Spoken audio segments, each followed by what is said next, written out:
Really, Shelley? You really think you saw a ghost? The ghost of Duncan McCrawlick? Well, he didn't exactly introduce himself, but yes, he was there. He was wearing a long dark suit coat, almost to his knees, lighter trousers, white shirt with a stiff collar, and sort of a floppy-ish tie. Certainly not something you'd see on the street. And he spoke. He was looking for Molly. Could it have been a projection of some kind? It would have had to been pretty sophisticated one if it was. He didn't just stay in one place. He moved around the room. And I think he first thought I was Molly. He looked so sad when I wasn't. He spoke to you? More like at me, I guess. Like, he didn't think I'd hear him or listen to him anyway. And he just appeared out of nowhere. Well, he didn't come in through the door, and he would have had to get past Mom when he left, so yeah. I'm pretty sure he didn't go out that way. And I suppose you saw him too, Annie? No. I saw something when I came in, but I couldn't swear now that it wasn't just my reflection in the mirror, or a bird, or something outside the window. Pretty convenient ghost. Look, Rob, I don't care if you believe me or not. I know what I saw, and I know what I heard. It wasn't scary, really. I didn't feel like he'd hurt me. It was just surprising and kind of sad.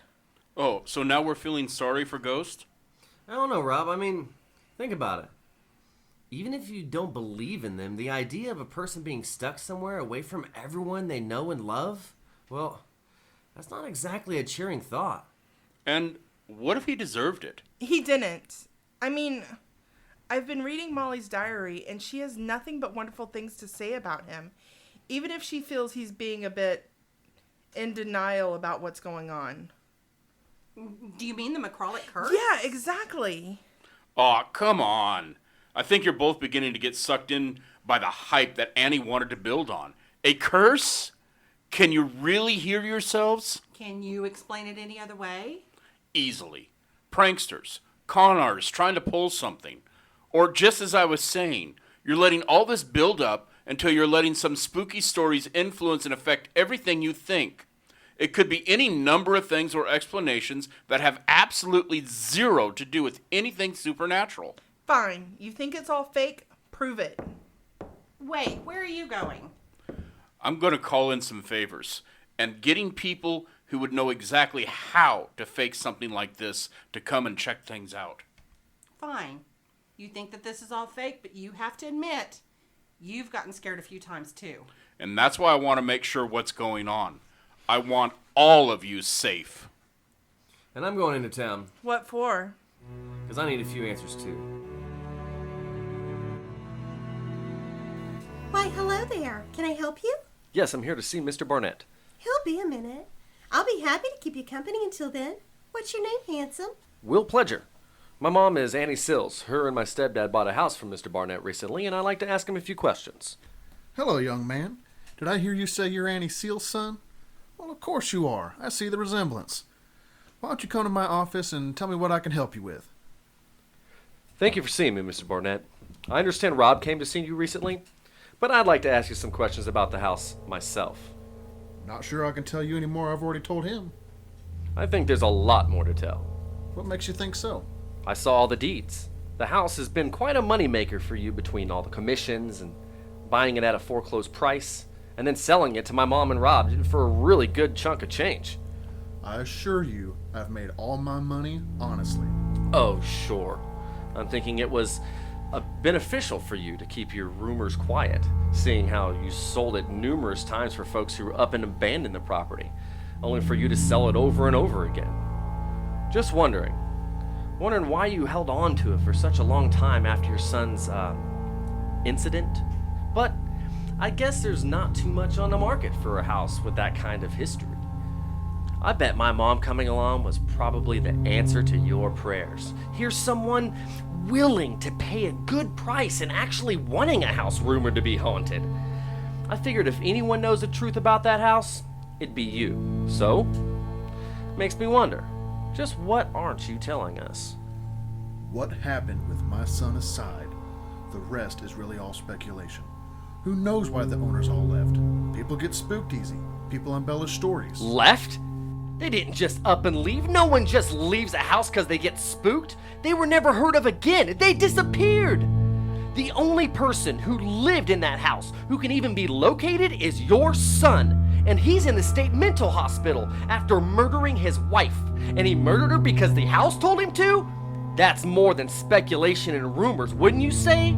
Sounds like you already know everything there is about this house. If you don't mind, I have other things to attend to. No, Mr. Barnett.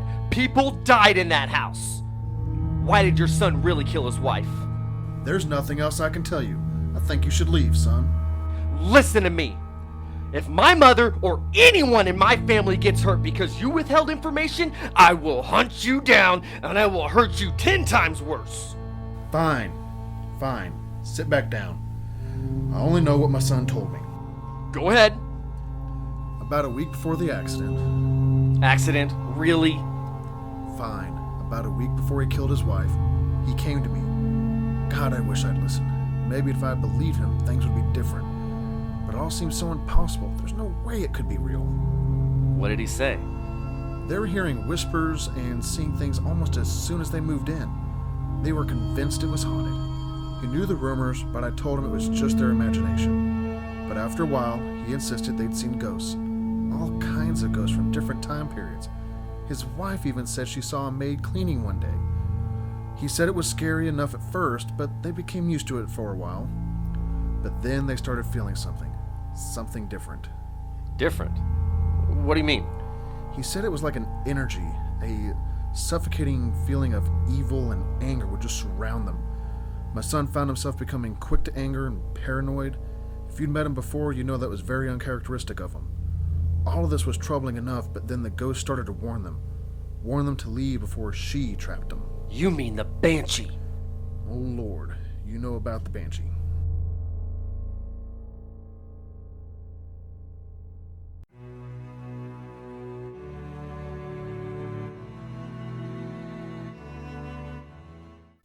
As usual, everyone else is off doing interesting stuff and Mom gets stuck with the laundry. Come ghost or rain or black of night, nothing keeps me from my appointed chores. Me and the postman. I swear this family should not go through this many piles of underwear. But of course, with the scares we've had lately, I guess that only makes sense. Is this shirt color safe? Huh. Is someone singing? Oh, who are you? You can't be here, miss. It's not safe. You'll get trapped here. You've all got to get out. Get out while you can. What do you mean? Why isn't it safe? You wouldn't hurt me, would you? Or do you mean the band? Shh. Do you want her to come down on us all? But why? I'm not a McCrawlick and I haven't done anything wrong. She hurt you. Get out. Get out. Run. Help! Help! Mom, what's wrong? I'm stuck. I can't get out of here. Help me. Mom, what was it? The door wasn't locked or even stuck. I couldn't get the door open. I saw the McCraw's maid. She warned me, Shell. She said we're not safe. And I think the Banshee tried to trap me.